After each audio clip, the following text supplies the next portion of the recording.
to know that when you were facing Nolan Ryan, it was a little prayer. Dear God, don't let me get hurt. Watch out. He's a big guy, he threw hard, and he was just wild enough. To me, that mound's your mound and that's your territory, and you want the hitter to know that you look at it that way, and it's a hitter against the pitcher. You don't want to ever give them the thought that you're not confident in what you're doing, and for me to be successful, I had to be aggressive. And aggression, combined with a 95-mile-per-hour fastball, was a lethal weapon, one you never saw coming. You could hear that ball pop into the mitt. I mean, he could break a catcher's mitt in about 2 innings because it was just pop, pop. He'd throw extremely hard. You know, he would throw pitches in tight on you. That make you wonder. You know, I mean, is the guy, you know, is he gonna hit me or not? Well, fear factor with Nolan definitely is part of the game. And they want the fastball up on him. Not only was his stuff that good, but also he had the aura about himself. When he took the mound, it was the express. And then, just when you were primed to face that fastball, Nolan dropped in that vicious curve. I'll never forget it. I was sitting in Oakland watching him when I was younger. He threw a curveball, and it seemed like you could hear the spin of it in the stands. I mean, that whoosh. Once my curveball got consistent and I started throwing it for a higher percentage of strikes, then I became more effective, and that's when I had those years early in my career in California that I started accumulating some numbers. Numbers, the residue of hitters who were so desperate to make contact, they would try anything. Norm Cash came out the dugout with a piano leg.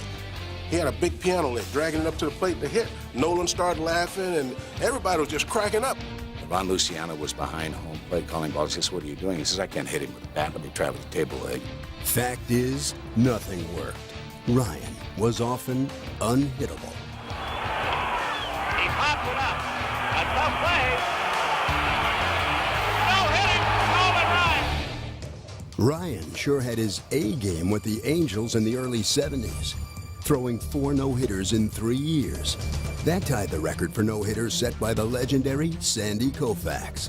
But Nolan was just heating up. It had been like 6 years past since I'd thrown the 4th no-hitter against Baltimore, and so that was the furthest thing in my mind that I would be in that position. No strikes to Baker, and a ground ball to third. He has got it, Art. How? He got it! Nolan Ryan! No-hitter number 5. At the age of 42, the Ryan Express made its final station stop in Texas, where Nolan worked harder than ever to maintain the source of his power.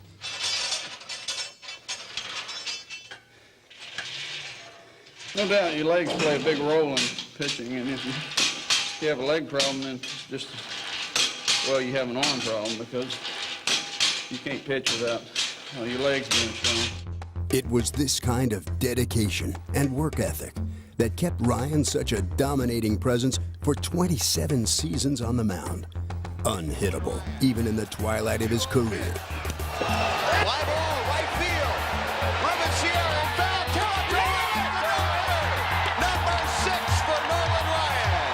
The Express has done it once again. Ryan powered his way to 324 career victories and reached career strikeout totals that bordered on sheer fantasy. Here's the payoff pitch. He struck him out swinging. Strikeout number 5,000 is history for Nolan Ryan. Then, at the age of 44, the magical arm of Ryan delivered one more incredible no-hitter. The entire stadium standing in anticipation. That's it! Number 7 is in the books. The remarkable Ryan has done it again. Nolan Ryan would finish his career with 5,714 strikeouts, a mark that most likely will never be broken. He was power personified and rode the Express all the way to Cooperstown.